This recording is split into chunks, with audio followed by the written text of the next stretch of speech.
ज्ञान में। एक बार माता पार्वती ने भगवान शिव से कहा, प्रभु मैंने पृथ्वी पर देखा है कि जो व्यक्ति पहले से ही दुखी है आप उसे ज्यादा दुख प्रदान करते हैं, और जो व्यक्ति सुख में है आप उसे दुख नहीं देते हैं।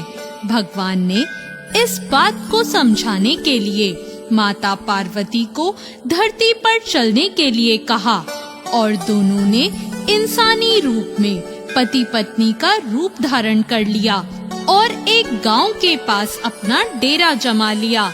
शाम के समय भगवान ने माता पार्वती से कहा कि हम मनुष्य रूप में यहाँ आए हैं, इसलिए यहाँ के नियमों का पालन करते हुए हमें यहाँ पे भोजन करना होगा। इसलिए मैं भोजन के लिए सामग्री की व्यवस्था करने जा रहा हूँ।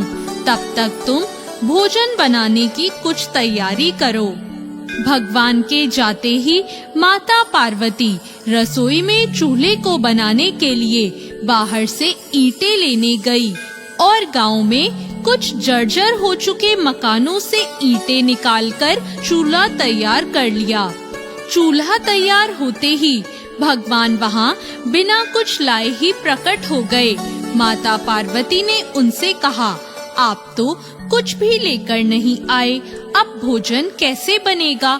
भगवान बोले, पार्वती अब तुम्हें इसकी जरूरत नहीं पड़ेगी। भगवान ने माता पार्वती से पूछा कि तुम चूल्हा बनाने के लिए इन ईंटों को कहां से लेकर आई हो? माता पार्वती ने कहा, प्रभु इस गांव में बहुत से ऐसे घर थे जिनका रखरखाव सही ढंग से नहीं हो रहा था। उनकी जर्जर हो चुकी दीवारों से मैं ईंटें निकाल कर ले आई। भगवान ने फिर कहा, जो घर पहले से ही खराब थे तुमने उन्हें और खराब कर दिया।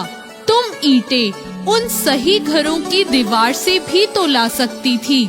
माता पार्वती बोली, प्रभु उन घर में रहने वाले लोगों ने उनका रखरखाव बहुत सही तरीके से किया है और वो घर बहुत सुंदर भी लग रहे हैं। ऐसे में उनकी सुंदरता को बिगाड़ना उचित नहीं होता। भगवान बोले, पार्वती यही तुम्हारे द्वारा पूछे गए प्रश्न का उत्तर है। जिन लोगों ने अपने घर का रखरखाव अच्छी तरह से किया है, यानी सही कर्मों से अपने जीवन को सुंदर बना रखा है, उन लोगों को दुख कैसे हो सकता है? मनुष्य के जीवन में जो भी सुखी हैं, वो अपने कर्मों के द्वारा सुखी हैं, और जो दुखी हैं, वो अपने कर्मों के द्वारा ही दुखी हैं।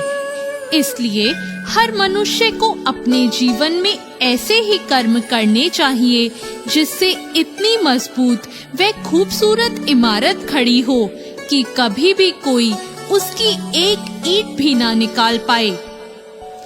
दोस्तों, ये काम जरा भी मुश्किल नहीं है, केवल सकारात्मक सोच और निस्वार्थ भावना की जरूरत है। इसलिए अपने जीवन में हमेशा सही रास्ता चुनें। तो कैसी लगी आपको आज की ये कहानी?